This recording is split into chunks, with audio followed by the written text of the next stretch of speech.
nandito naman po tayo, ang inyong likod, si Willard. So, ngayong araw, magte-testing po tayo. Meron po tayong mga initial test dito sa Sibuyan Spring Water Filling Stations. Isa po doon is yung TDS meter, salt meter, and then yung isa po ay yung electrolyzer na ginagamitan po ng kuryente para meron po tayong initial result kung kamusta po yung water quality natin. Okay? So dito, lalagyan natin siya ng Sibuyan Spring Purified Water.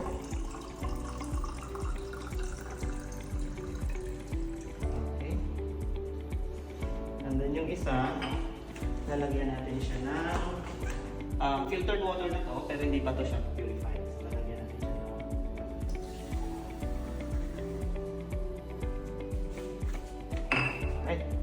so, ito po yung purified, ito po yung raw water natin. Okay?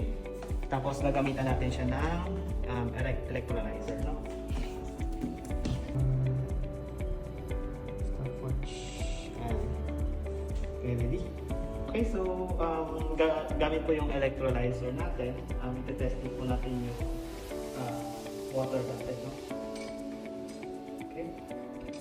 So, ang ina-expect po natin dito, dapat po ang purified water ay hindi po magbabago ng kulay kapag ite-testing natin siya gamit ang electrolyzer. Tapos, yung water naman po natin, kapag nagbago po siya ng kulay, depende po sa kulay kung ano po yung mga contents nun. Pero lang po ang electrolyzer ay isang mekanismo para may initial testing para masigurado kung nasa standard po ba yung quality ng tubig natin. Okay? Ready natin yung timer. So 1 minute lang po siya. So timer start now. Okay.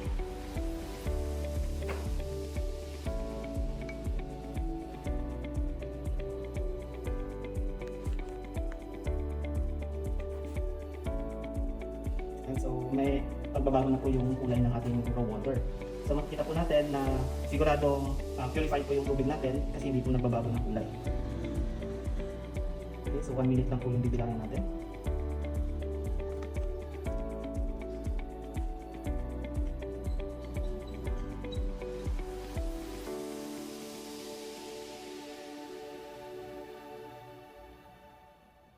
Okay, timer start now. Okay, patayin na natin. Okay, so ang napansin po natin dito, yung purified water po ay hindi po nagbago ng kulay. Meaning po, totoong purified water po yung water natin. At samantalang yung water naman natin ay kulay yellow.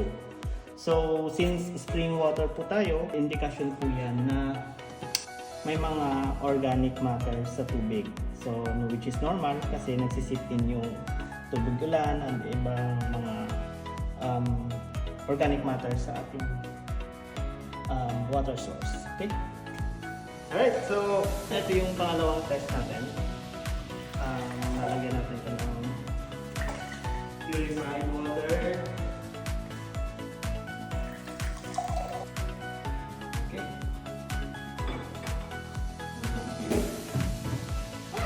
And so, testing tayo. So, mapapansin nyo naman pinagkaiba ng kulay ng tubig, no? Or medyo malabo compared dito sa purified na napakalinaw. Yung second test natin, meron tayong tinatawag na TDS meter. Ito po yung pan-testing natin kung within the total dissolved solids. Yung purified water po kasi, ang standard reading niya is below 10 TDS. So, i-measure natin yung product natin, purified water, at saka yung raw water natin. So, ang expectation po natin dito sa ating product water is dapat below 10, no? So, mas mababa, mas maganda. Ibig sabihin, pulong tubig. So, yung spring water natin o yung source water natin, we expect na medyo mataas yung TDS reading niya, no? Or yung total dissolved solids. So, ngayon, sige, testing natin muna yung product water. Then ite-testing natin yung ating raw water. Sige. So, i-on natin yung reading. Ibig sabihin po yan is parts per million. Sa ngayon, 0 po yan. 0.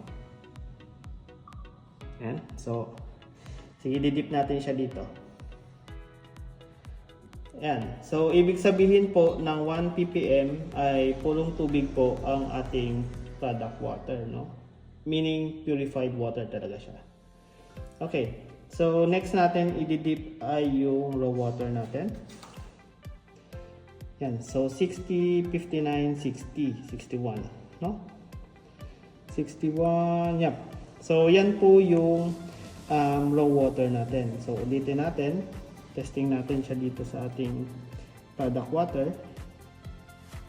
So, nagto siya kasi madumi. Galing siyang raw water eh.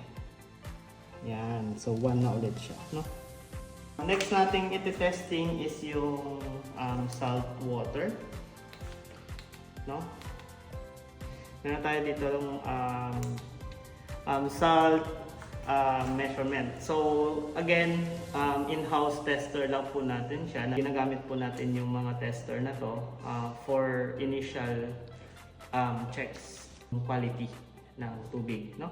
So, araw-araw meron tayong monitoring kung within the safe threshold yung water quality at saka kung standard ba yung mga pinoproduce nating water, no? Yan. So, sige. So, testing natin. So, first, i-test natin yung product water natin. So, ayan. So, makikita nyo, meron tayong 0.00%.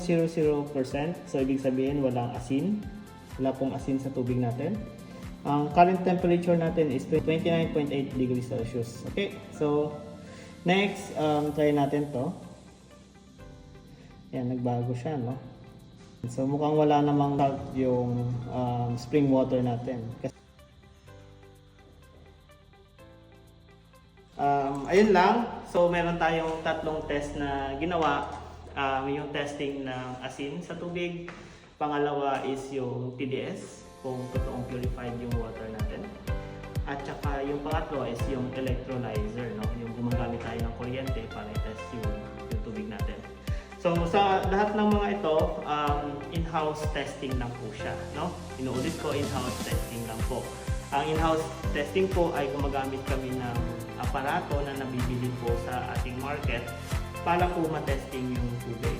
Pero yung official test po ang gagawin natin, nagpapatest po tayo sa water laboratory, no? So, ng chemical test every 6 months. At saka microbiological test every 1 month po yan. So every month, nagsisend po kami na water sample galing po sa faucet natin para i-testing po sa Manila sa water laboratory po talaga. So ngayon, naka-indicate po dito sa test result po kung pasado siya o hindi yung mga parameter na required ng DOH. So ayun lamang po. Doon naman po nagtatapos ang ating water testing. Ngayon, papakita ko na po. So, meron po kaming water quality and cleaning monitoring lab. Ito po yun. So, dito po namin minomonitor everyday. Na-record po namin kung ano po yung resulta ng initial test namin na in-house. Okay? So, yun po ay para makasigurado kami na yung mga tubig na nire-release namin for our customers ay malinis, kalidad, masarap, at saka pure water. So yun lamang po. Maraming salamat!